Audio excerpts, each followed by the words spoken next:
Marcus Williams pushed his cleaning cart down the sterile white hallways of Metropolitan General Hospital at 5:30 a.m., just as he had every morning for the past 8 years. The wheels squeaked softly against the polished floor, announcing his presence to the few early shift nurses who barely glanced his way. At 42, Marcus had grown accustomed to being invisible to most people who worked in the towering medical facility. His navy blue janitor uniform was always impeccably clean and pressed, a source of quiet pride for a man who understood that dignity came from within, not from job titles or paychecks. Marcus believed that keeping the hospital spotless was just as important as any medical procedure performed within its walls. After all, cleanliness could mean the difference between life and death for vulnerable patients. The morning routine was sacred to Marcus. He would start on the 7th floor, methodically working his way down through pediatrics, surgery, emergency, and finally the administrative offices. Each room received the same careful attention whether it housed a wealthy businessman or an uninsured patient. Marcus treated every space as if his own family might occupy it someday. Dr. Patricia Hawthorne strutted past Marcus without acknowledgement, her designer heels clicking against the floor like a metronome of superiority. She was having an animated phone conversation about her weekend yacht party, completely oblivious to the man sanitizing the handrails she would soon touch. This scene repeated itself daily with various staff members who seemed to view Marcus as part of the hospital's furniture, rather than a human being with hopes, dreams, and responsibilities. "Excuse me," Marcus said politely as he maneuvered his cart around a cluster of nurses gossiping near the elevator. One of them, Jennifer, rolled her eyes dramatically and made an exaggerated show of stepping aside. Her friends giggled as if Marcus had committed some grave social offense by simply doing his job. The mockery stung, but Marcus had developed thick skin over the years. What bothered him most was not the treatment he received, but the example it set for younger staff members who might have otherwise shown basic human courtesy. He worried about the culture of disrespect that seemed to permeate certain departments of the hospital. During his lunch break, Marcus sat alone in the small break room designated for custodial and maintenance staff. He pulled out his phone and smiled at the screensaver showing his daughter Emma in her high school graduation gown. At 18, she was everything Marcus had hoped she would become: intelligent, compassionate, and determined to make a difference in the world. Emma had been accepted to 3 different nursing programs, but the tuition costs were staggering. Marcus had been working double shifts and weekends for months, saving every possible penny to help fund her education. He knew that nursing school would open doors for Emma that had been closed to him, and he was willing to sacrifice anything to make her dreams possible. His phone buzzed with a text from Emma. "Dad got the scholarship interview next week. Wish me luck." Marcus typed back quickly, "You don't need luck, sweetheart. Your heart and brain will speak for themselves. Love you." The afternoon brought its usual challenges. Marcus witnessed Dr. Richardson berating a young resident in front of patients and families, creating an atmosphere of tension that seemed to affect everyone nearby. Later, he overheard 2 administrators joking about the cleaning crew as if they were discussing amusing pets rather than hardworking human beings who kept their workplace functioning. Marcus found solace in his work ethic and the knowledge that he was contributing something meaningful to the world. Every surface he cleaned, every floor he mopped, every trash bin he emptied was done with the understanding that these actions supported the healing process. He had seen families receive devastating news in rooms he had just sanitized, and he had witnessed miraculous recoveries in spaces he maintained with meticulous care. As evening approached, Marcus began cleaning the administrative wing where the hospital's executives worked. The offices were larger, more luxurious, and equipped with amenities that seemed worlds away from the cramped quarters where he and other support staff took their breaks. Crystal paperweights sat on mahogany desks, and original artwork adorned walls that Marcus dusted with the same attention he gave to every other surface in the building. He paused at the office belonging to CEO Jonathan Blackwood, whose daughter Victoria was rumored to be starting medical school in the fall. Marcus had never met either of them personally, but he knew their names from hospital newsletters, and the occasional glimpse of Mr. Blackwood, walking through the corridors surrounded by assistants and department heads. The irony was not lost on Marcus that his daughter Emma, who had maintained a perfect grade point average while working part-time to help support the family, might not be able to afford nursing school, while Victoria Blackwood would likely never worry about tuition costs or student loans. Still, Marcus harbored no resentment toward the CEO's daughter. He understood that everyone deserved opportunities, regardless of their family's financial situation. What Marcus did resent was the way wealth seemed to create invisible barriers between people who should have been working together toward common goals. The hospital's mission statement, prominently displayed in the main lobby, spoke of compassionate care and treating every person with dignity and respect. Yet Marcus observed daily how those principles seemed to apply selectively based on social status and professional hierarchy. As he finished cleaning the executive floor and prepared to head home, Marcus reflected on the strange contradictions of his workplace. In the medical units, he regularly witnessed acts of extraordinary compassion and selflessness. Nurses worked overtime to comfort scared patients. Doctors made life-saving decisions under tremendous pressure, and therapists helped people rebuild their lives after devastating injuries. But in the administrative areas and staff interactions, Marcus often saw a different side of human nature, one driven by ego, social climbing, and casual cruelty toward those perceived as less important. He wondered if the people who mocked him understood that he had dreams and aspirations just like they did, that he worried about his daughter's future, and took pride in his contributions to the hospital's mission. The walk to his aging Honda Civic gave Marcus time to decompress and transition from his work persona to his role as a father. Tomorrow would bring another day of invisible labor, casual disrespect, and the quiet satisfaction of knowing that his efforts mattered, even if few people acknowledged them. He drove home through the city streets, unaware that forces were already in motion that would soon change everything about his relationship with Metropolitan General Hospital. 3 weeks later, Marcus arrived at work to find the hospital buzzing with unusual energy. Whispers traveled through the corridors faster than the morning medication rounds, and even the typically stoic security guards seemed animated about something. Marcus went about his routine, catching fragments of conversation about the CEO's daughter and emergency surgery and critical condition. By mid-morning, the full story had emerged through the hospital's efficient gossip network. Victoria Blackwood, the CEO's 19-year-old daughter, had been in a severe car accident the previous evening. She had been rushed to Metropolitan General, where her father served as the chief executive, and was currently fighting for her life in the intensive care unit.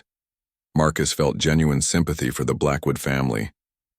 Having raised a daughter himself, he could only imagine the terror and helplessness that CEO Jonathan Blackwood must be experiencing. No amount of wealth or power could protect a parent from the agony of watching their child suffer. And Marcus found himself saying a quiet prayer for Victoria's recovery. The hospital's atmosphere shifted dramatically as news of Victoria's condition spread. Suddenly, every department head was personally involved in her care, and the administrative staff moved with unprecedented urgency. Specialists were flown in from other cities, and the hospital's most experienced nurses were reassigned to the ICU to ensure Victoria received the absolute best care possible. Dr. Patricia Hawthorne, who had never acknowledged Marcus's existence in 8 years, was now working around the clock as part of Victoria's surgical team. Her usual arrogance had been replaced by the focused intensity that medical crises demanded, and Marcus noticed how stress had aged her face in just a few days. Even Jennifer, the nurse who regularly rolled her eyes at Marcus, seemed subdued and genuinely concerned about the young patient's welfare. Marcus observed these changes with a mixture of understanding and frustration. He was glad that Victoria was receiving excellent care. Every patient deserved that level of attention and expertise. However, he could not help but notice that the hospital's resources seemed unlimited when the CEO's daughter was involved. While other families often struggled to get basic answers about their loved ones' conditions. During his lunch break, Marcus called Emma to check on her scholarship interview preparation. She sounded nervous but excited about the opportunity to attend nursing school without crushing debt. "Dad, I've been thinking about what you always tell me about treating everyone with respect," Emma said. "I promise that when I become a nurse, I'll remember that every person in the hospital matters, not just the patients and doctors." Marcus smiled, feeling proud of the values he had instilled in his daughter. "That's exactly right, sweetheart. The person who cleans the room might save a life just as surely as the surgeon who operates in it." They talked for a few more minutes before Marcus had to return to work, his heart warmed by Emma's wisdom and compassion. The afternoon brought an unexpected encounter that would change everything. Marcus was cleaning the family waiting area adjacent to the ICU when he noticed a commotion near the elevators. Jonathan Blackwood, normally composed and commanding, stumbled out looking disheveled and desperate. His expensive suit was wrinkled, his silver hair was messy, and his eyes were red-rimmed from crying and lack of sleep. As the CEO rushed toward the ICU, he suddenly collapsed to his knees in the middle of the corridor. The emotional and physical strain of the past few days had finally overwhelmed him, and he began sobbing uncontrollably. Hospital staff members stood frozen, uncertain how to respond to seeing their powerful leader in such a vulnerable state. Without hesitation, Marcus set down his cleaning supplies and approached Mr. Blackwood. "Sir, are you all right?" he asked gently, offering his hand to help the older man to his feet. "Let me help you to a chair where you can sit for a moment." Jonathan Blackwood looked up through his tears at the janitor, who was showing him kindness when everyone else seemed paralyzed by shock. "I don't know what to do," he whispered. "She's not responding to the treatments. The doctors say they've tried everything they know how to try." Marcus helped Mr. Blackwood to a nearby chair and sat beside him. "I have a daughter too," he said quietly. "I can't imagine what you're going through, but I know that she needs you to be strong right now.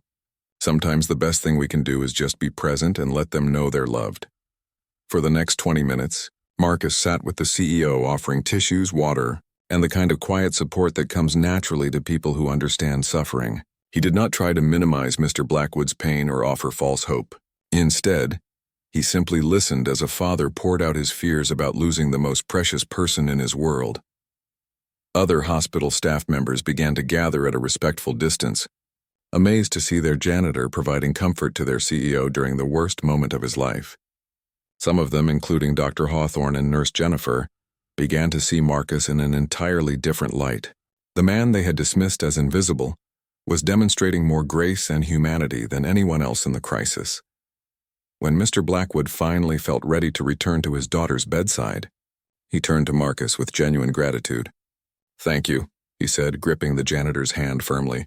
"I don't even know your name, but you've shown me more kindness than I deserve. What you did, sitting with me when I couldn't hold myself together, I won't forget that." "My name is Marcus Williams," he replied simply, "and you don't owe me anything, sir. We're all just people trying to take care of the ones we love." As Mr. Blackwood walked back toward the ICU with renewed composure, Marcus returned to his cleaning duties. However, he noticed that several staff members were now looking at him with something approaching respect.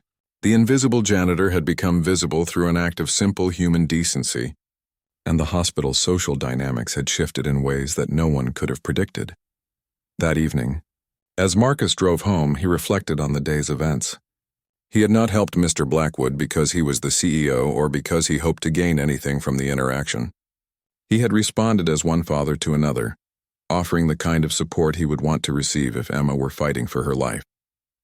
Emma called while he was making dinner, excited to tell him about her scholarship interview. "Dad, I think it went really well." "They asked me about my values and why I want to be a nurse. And I told them about how you taught me that every person deserves to be treated with dignity." Marcus listened with pride, knowing that regardless of what happened with Victoria Blackwood or the hospital politics, he had raised a daughter who understood what truly mattered in life. The next morning would bring new developments in Victoria's condition, and Marcus had no way of knowing that his simple act of kindness would soon ripple through the hospital in ways that would transform not only his own life, but the entire culture of Metropolitan General Hospital. Victoria Blackwood's condition had stabilized somewhat, but she remained unconscious in the ICU, connected to machines that monitored every heartbeat and breath.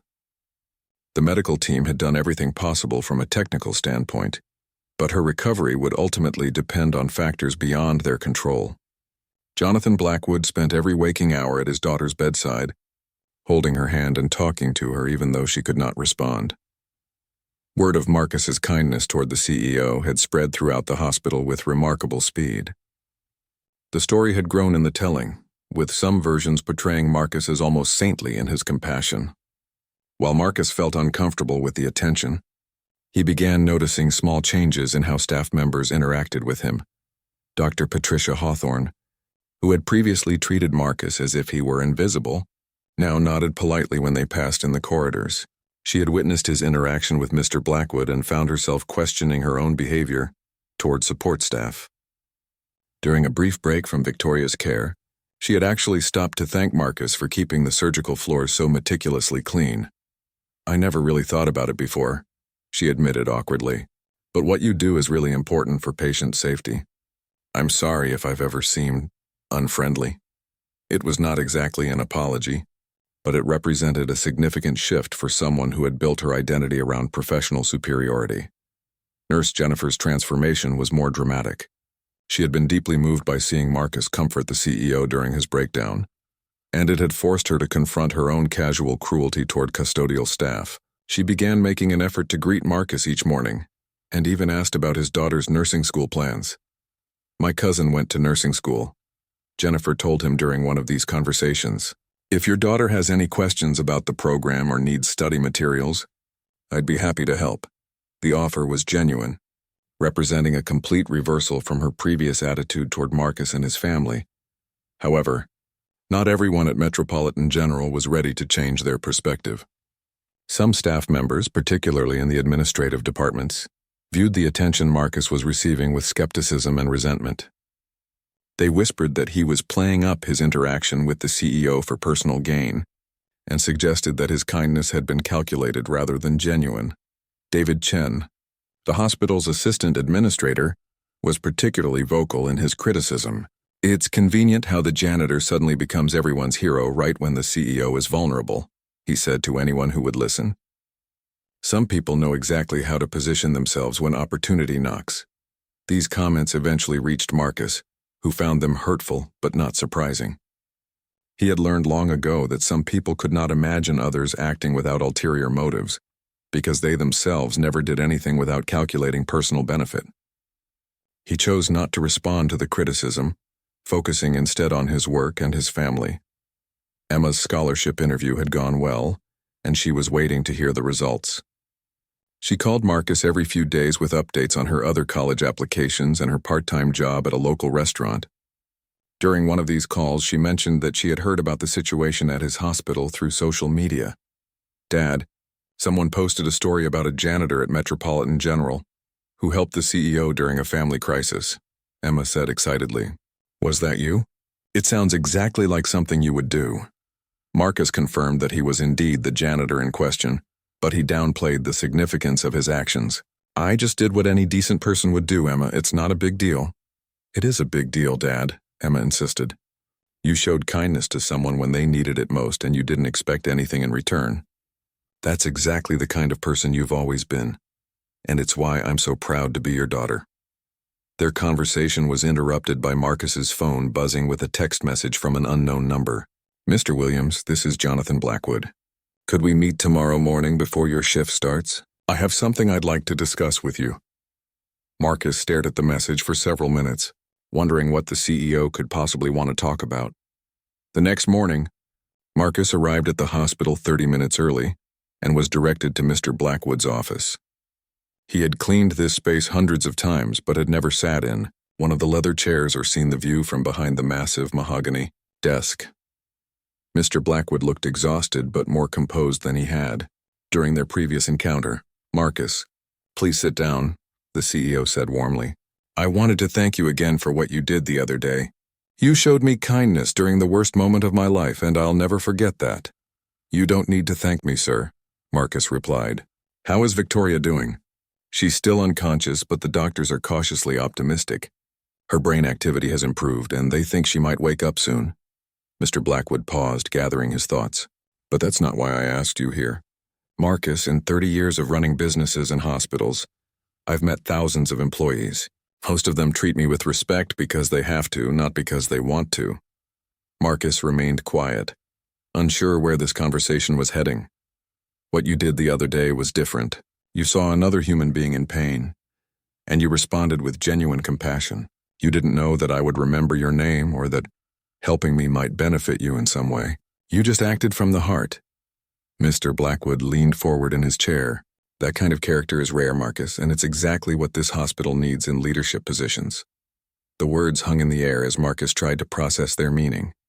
Leadership positions? He was a janitor with a high school education. not executive material. Sir, I appreciate the kind words, but I'm not sure what you're suggesting, Marcus said carefully. I'm suggesting that we discuss your future at Metropolitan General. Your daughter is planning to attend nursing school, correct? That's going to be expensive, and I imagine you could use a position with better pay and benefits. Mr. Blackwood pulled out a folder from his desk drawer. I'd like to offer you a position as our Director of Environmental Services, overseeing all custodial and maintenance operations. It comes with a substantial salary increase and full tuition assistance for dependents. Marcus's head spun as he tried to comprehend what was happening. A promotion from janitor to director would change everything for him, and Emma, she could attend nursing school without the crushing debt that had kept him awake at night worrying about her future. Mr. Blackwood, I'm honored by the offer, but I don't have management experience or a college degree, Marcus said honestly. Are you sure I'm qualified for such a position? Marcus, I've watched how you approach your work for years, even though you didn't know I was paying attention. You treat every task with care and professionalism. You understand that what you do matters and you do it with pride. Those are the qualities I need in a leader. As Marcus sat in the luxurious office, contemplating an opportunity that seemed too good to be true, he could not shake the feeling that this moment would change everything, not just for him but for his relationship with the hospital staff who had treated him as invisible for so many years. Marcus stared at the employment contract in his hands, reading the salary figure for the third time to make sure he had not misunderstood. The Director of Environmental Services position would more than double his current income, and the tuition assistance program would cover Emma's entire nursing school education. It seemed like a dream, but the implications made him deeply uncomfortable. Mr. Blackwood, this is an incredibly generous offer, but I need to ask you something directly, Marcus said, setting the contract on the desk. Are you offering me this position because I'm qualified, or because I was kind to you during a difficult time? I don't want special treatment that I haven't earned. Jonathan Blackwood smiled for the first time since his daughter's accident. Marcus, that question is exactly why you're the right person for this job. You're more concerned about earning respect than receiving favors. Let me be clear about something. I've been watching your work for months, long before Victoria's accident. The CEO pulled out another folder, this one thick with documents and photographs. I've been conducting a comprehensive review of our hospital's operational efficiency and employee satisfaction. Your name came up repeatedly in my research, and not just from the custodial staff. Marcus looked puzzled as Mr. Blackwood spread several papers across the desk.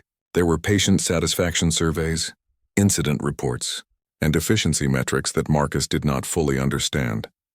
Dr. Martinez in pediatrics specifically mentioned that the children's wing has had 0 hospital-acquired infections this year, and she attributed that directly to the exceptional cleaning protocols in that department. She said she noticed that one particular janitor, you, seemed to take extra care with the high-touch surfaces and play areas. Marcus remembered Dr. Martinez, a soft-spoken woman who had always treated him with respect. He had indeed paid special attention to the children's wing, thinking about how vulnerable young patients were to infections, and how important cleanliness was for their recovery. Nurse Patterson in surgery wrote a report about how you caught a potential contamination issue in operating room 3 that could have led to serious complications. You noticed that the previous shift had missed cleaning certain areas, and you stayed late to address the problem properly. The CEO continued showing Marcus documentation of his work performance, including commendations from department heads who had specifically requested that he be assigned to their floors. It became clear that Marcus's dedication had not gone unnoticed, even though he had never received formal recognition. The truth is, Marcus, I was already planning to approach you about advancement opportunities. Your compassion toward me during Victoria's crisis simply confirmed what I already knew about your character. Mr. Blackwood closed the folder and looked directly at Marcus. This position isn't charity. It's good business. Marcus felt a weight lift from his shoulders. The promotion was based on merit, not pity, which made all the difference in how he could accept it with dignity. However, he had another concern that needed to be addressed. Sir, if I accept this position, some people will say that I'm getting special treatment because of what happened with Victoria. How do we handle that perception? We handle it by letting your work speak for itself, Mr. Blackwood replied. There will always be people who look for reasons to diminish others' achievements. You can't control what they say, but you can control how you perform in this new role. Marcus thought about Emma and how this opportunity could change her entire future. He thought about the respect he had always tried to earn through his work ethic and integrity. Most importantly, he thought about the example he would set for other custodial staff who had been dismissed and overlooked for too long. "I accept the position, Mr. Blackwood, but I have some conditions," Marcus said firmly. "I want to continue working alongside the custodial staff, not just managing them from an office. I want to implement training programs that help other maintenance workers advance their careers. And I want to establish recognition programs that acknowledge the contributions of all support staff." The CEO nodded approvingly. "Those are exactly the kinds of initiatives I hoped you would propose. You understand that leadership means lifting others up, not separating yourself from them." They spent the next hour discussing Marcus's vision for the Environmental Services Department. He talked about creating mentorship programs, improving equipment and supplies, and developing protocols that would make Metropolitan General a model for hospital cleanliness standards.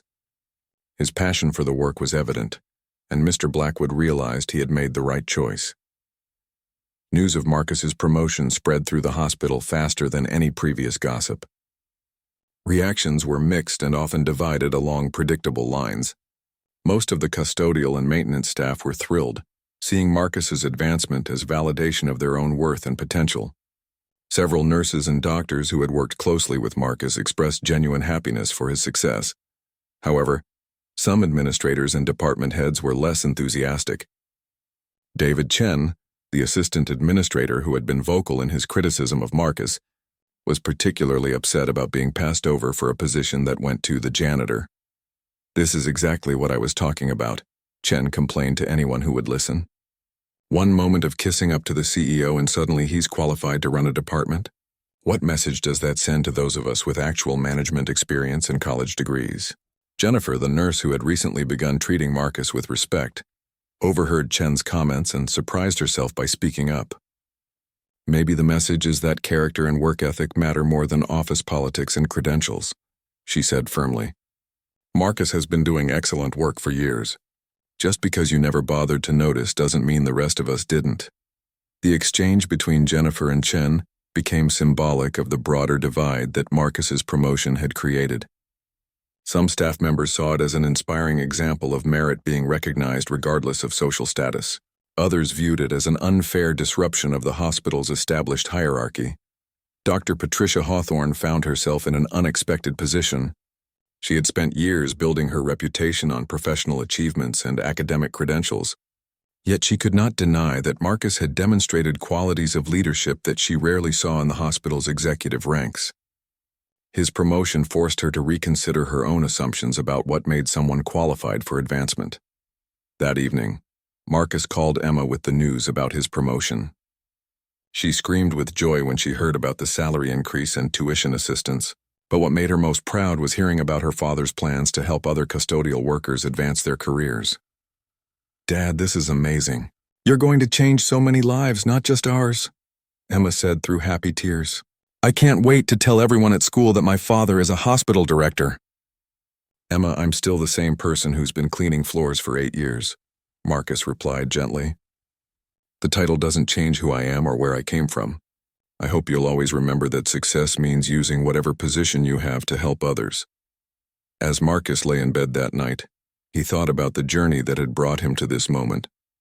From invisible janitor to department director in a matter of days, all because he had chosen to show kindness to another human being in pain. He realized that his real test was just beginning, proving that he deserved the opportunity he had been given and using his new position to create positive change for everyone who worked in the shadows of Metropolitan General Hospital. You do matters and you do it with pride. Those are the qualities I need in a leader. As Marcus sat in the luxurious office, contemplating an opportunity that seemed too good to be true, he could not shake the feeling that this moment would change everything, not just for him but for his relationship with the hospital staff, who had treated him as invisible for so many years. Marcus's first week as Director of Environmental Services was a whirlwind of meetings, budget reviews, and personnel evaluations. He had been given a small office adjacent to the main custodial supply room, a location he had specifically requested so he could remain close to the staff he now supervised. The symbolism was intentional. He wanted everyone to know that becoming a director had not separated him from his roots. His first major challenge came from an unexpected source. Robert Sullivan, a 20-year veteran of the custodial staff, had expected to be promoted to a supervisory role and was resentful that Marcus had been elevated over him. During their initial one-on-one meeting, Sullivan's bitterness was evident. "So now you're the boss because you made the CEO feel better about his kid?" Sullivan said with barely concealed anger. "Some of us have been here longer and worked just as hard without getting lucky breaks." Marcus understood Sullivan's frustration and chose his words carefully. "Robert, you're absolutely right that you've been here longer and worked hard. I respect your experience and I need your knowledge to make this department better. But I didn't get this position because of luck. I got it because Mr. Blackwood saw something in my work that he valued. What he saw was an opportunity to look good by promoting the janitor who helped him." Sullivan shot back. "Don't pretend this was about merit." Rather than arguing, Marcus pulled out Sullivan's personnel file and spread it across the desk. "You've had 14 complaints filed against you in the past 3 years for inadequate cleaning, missed shifts, and conflicts with nursing staff. Your performance reviews have been below average for the last 2 years. Sullivan's face reddened as Marcus continued. "I'm not sharing this to embarrass you, Robert. I'm sharing it because I want to help you succeed. You have valuable experience, but you need to decide whether you want to be part of building something better here, or if you want to keep blaming others for your situation." The conversation was difficult but necessary. Marcus offered Sullivan a choice: commit to improving his performance and attitude or consider transferring to another department. It was Marcus's first real test as a leader, and he handled it with the same directness he had always brought to his work. Meanwhile, Victoria Blackwood's condition had improved dramatically. She had awakened from her coma and was beginning the long process of physical rehabilitation. Jonathan Blackwood's relief was evident to everyone in the hospital, and he made a point of stopping by Marcus's office to share the good news personally. "She's going to make a full recovery," Mr. Blackwood said, his voice filled with emotion. "The doctors say it's nothing short of miraculous. I wanted you to be among the first to know because your kindness during the worst of it meant more than you'll ever realize." Marcus was genuinely happy for the CEO and his family. Regardless of their different social positions, he understood the profound relief that came with knowing your child was safe. "That's wonderful news, sir. I'm sure you can't wait to take her home." "Actually, Victoria has asked to meet you," Mr. Blackwood said with a smile. "She's heard about your promotion and wants to thank you for being there when her family needed support. Would you be willing to visit her?" The meeting with Victoria Blackwood took place the following afternoon. Marcus was nervous about visiting someone he had never met, especially the daughter of his boss, but he found Victoria to be surprisingly down-to-earth and grateful for his kindness toward her father. "Mr. Williams, my dad told me what you did when he was falling apart," Victoria said from her hospital bed. "I've never seen him vulnerable like that, and I'm grateful that someone with a good heart was there to help him." They talked for nearly an hour about her recovery, her plans to start medical school, and her father's transformation since the accident. Victoria revealed that her brush with death had changed her perspective on many things, including her privileged upbringing. "I want to be a doctor who treats everyone with respect, regardless of their background," she told Marcus. "My experience as a patient has shown me how important every person in the hospital is, from the surgeons to the people who clean the rooms. I hope someday I can work in a place where everyone is valued for their contributions." Marcus was impressed by Victoria's maturity and sincerity. Her near-death experience had given her insights that many people never gained, and he could see why her father was so proud of her. Back in his new role, Marcus began implementing the changes he had discussed with Mr. Blackwood. He established a recognition program that acknowledged exceptional work by custodial staff, including monetary bonuses and public commendations. He also created a mentorship program that paired experienced workers with newer employees, helping to share knowledge and build team cohesion.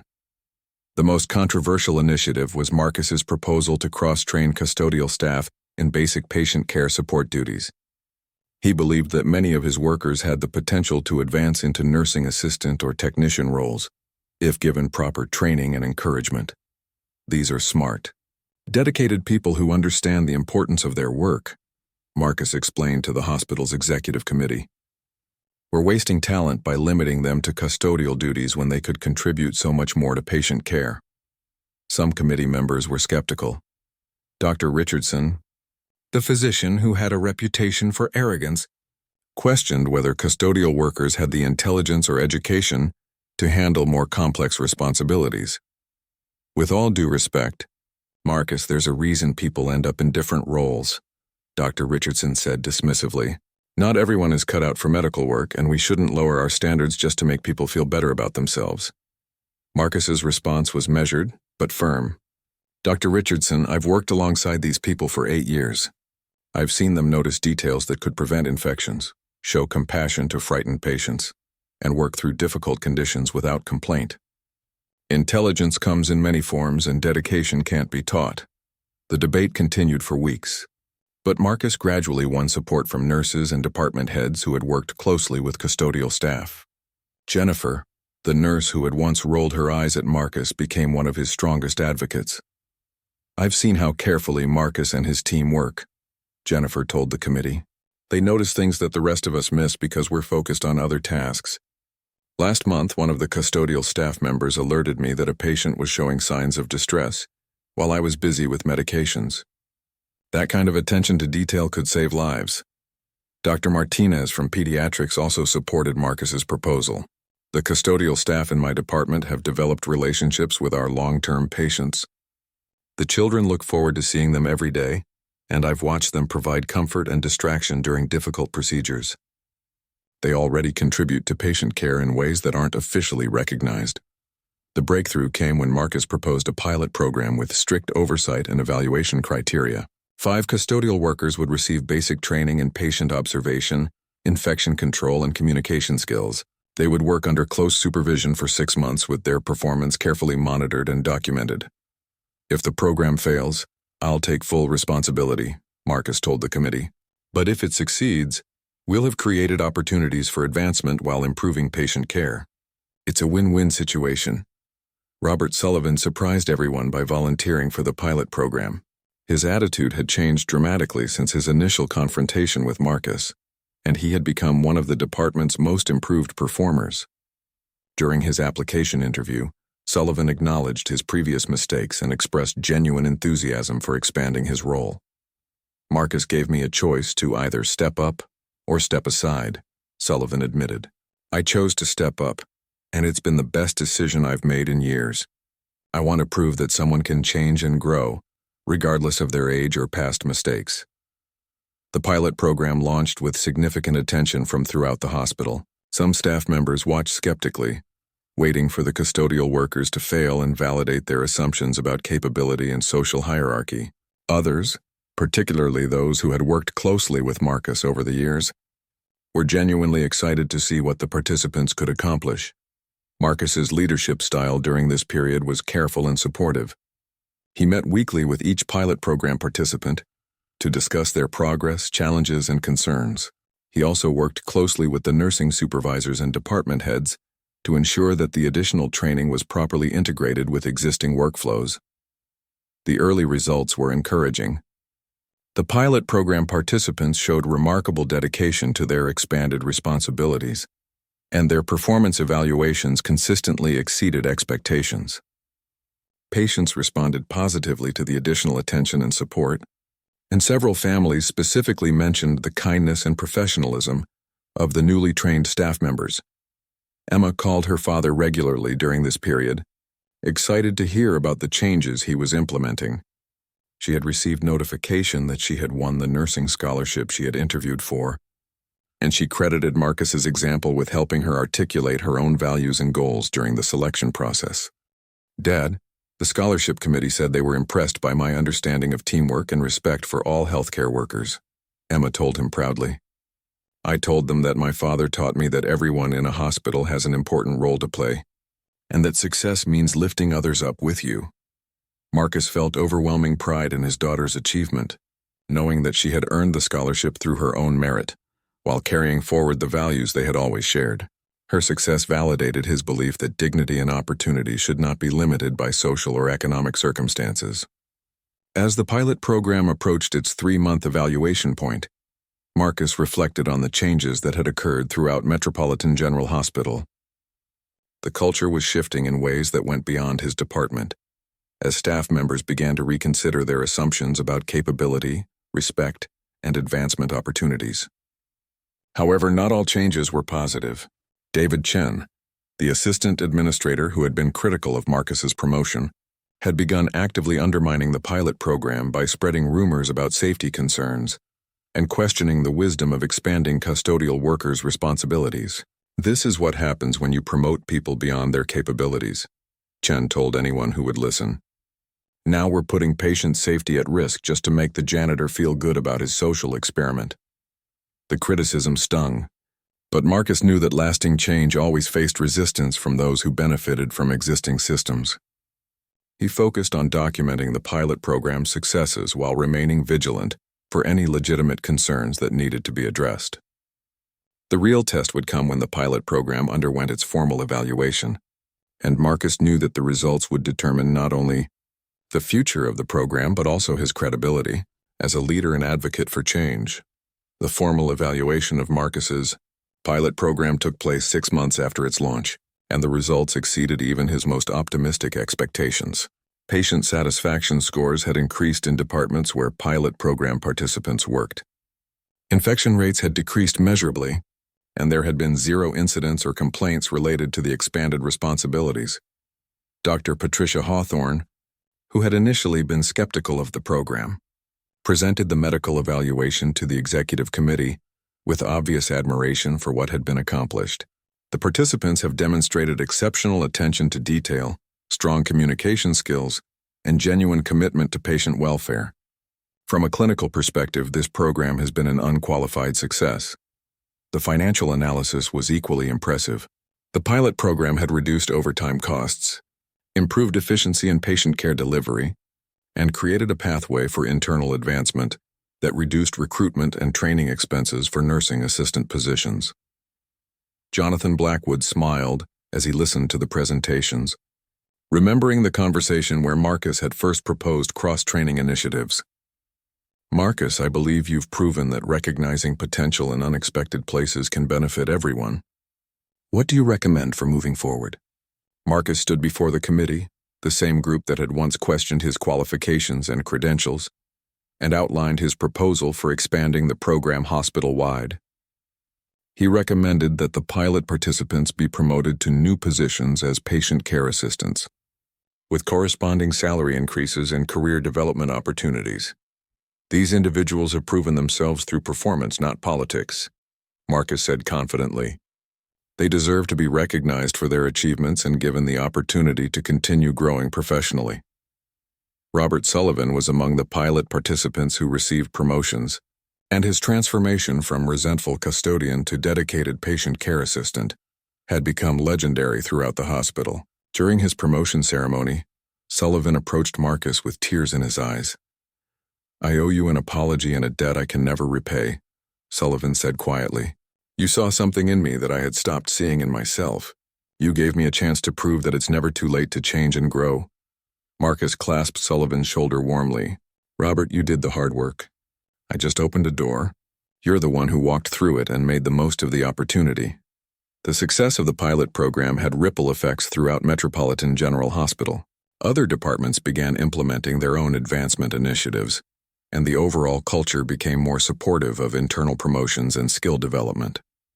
Staff members who had previously felt trapped in their roles began to see possibilities for growth and change. Dr. Richardson, who had been openly skeptical of Marcus's leadership, found his own attitudes challenged by the program's success. During a chance encounter in the cafeteria, he approached Marcus with an unusual request. "Marcus, I owe you an admission," Dr. Richardson said uncomfortably. "I was wrong about your pilot program and about the capabilities of your staff. I've been practicing medicine for 25 years, but I've learned something important from watching how you lead. Would you be willing to speak to my department about team building and recognizing potential in others?" The request represented a complete reversal from Dr. Richardson's previous dismissive attitude, and Marcus agreed to the speaking engagement. His presentation to the medical staff focused on the importance of creating opportunities for growth, rather than simply maintaining existing hierarchies. Emma's nursing school graduation took place during this same period, and Marcus was able to attend the ceremony without worrying about the financial burden that had kept him awake nights for years. As he watched his daughter receive her degree, he reflected on the journey that had brought them both to this moment. During her graduation speech as class valedictorian, Emma spoke about the values her father had instilled in her, and the importance of treating every person with dignity and respect. "My father taught me that excellence is not about the title you hold, but about the care you put into your work and the kindness you show to others.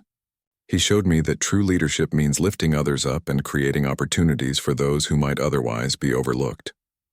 The audience responded with sustained applause, and Marcus felt overwhelming pride in the young woman Emma had become.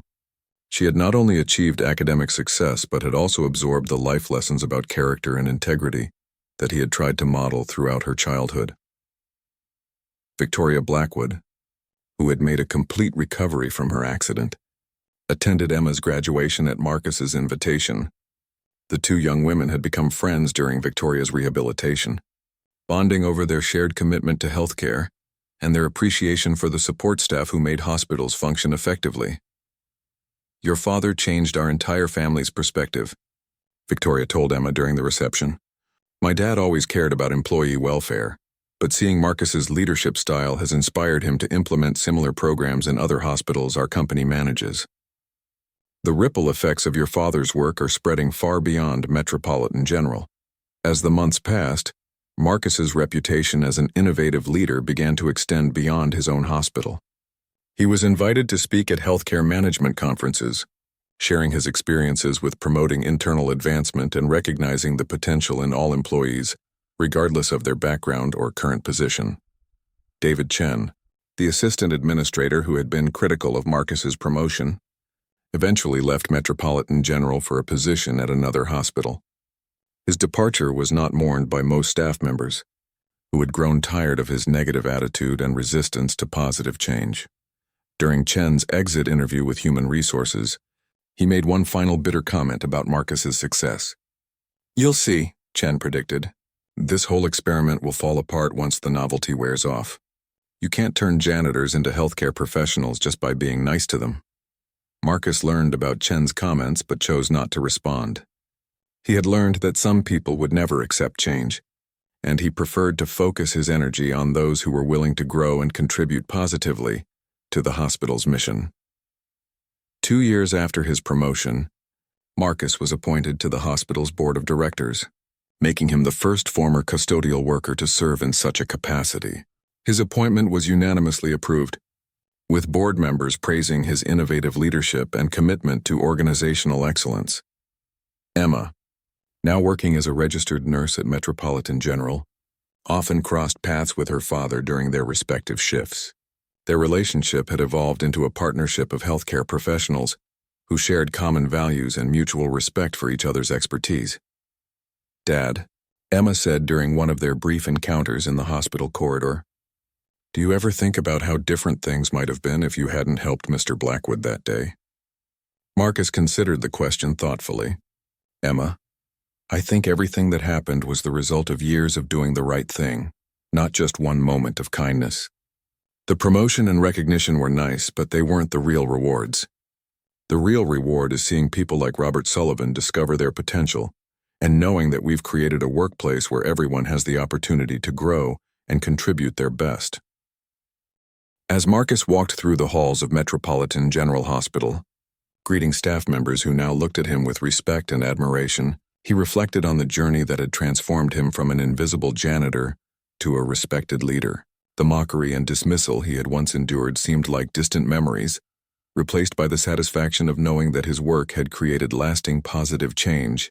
The hospital's mission statement, prominently displayed in the main lobby, spoke of treating every person with dignity and respect. Under Marcus's influence, those words had become more than just rhetoric. They had become the foundation of a workplace culture where everyone's contributions were valued and everyone's potential was recognized. His story had become legend throughout the hospital, not as a fairy tale about overnight success, but as a testament to the power of character, perseverance, and the belief that true leadership means creating opportunities for others to succeed alongside you.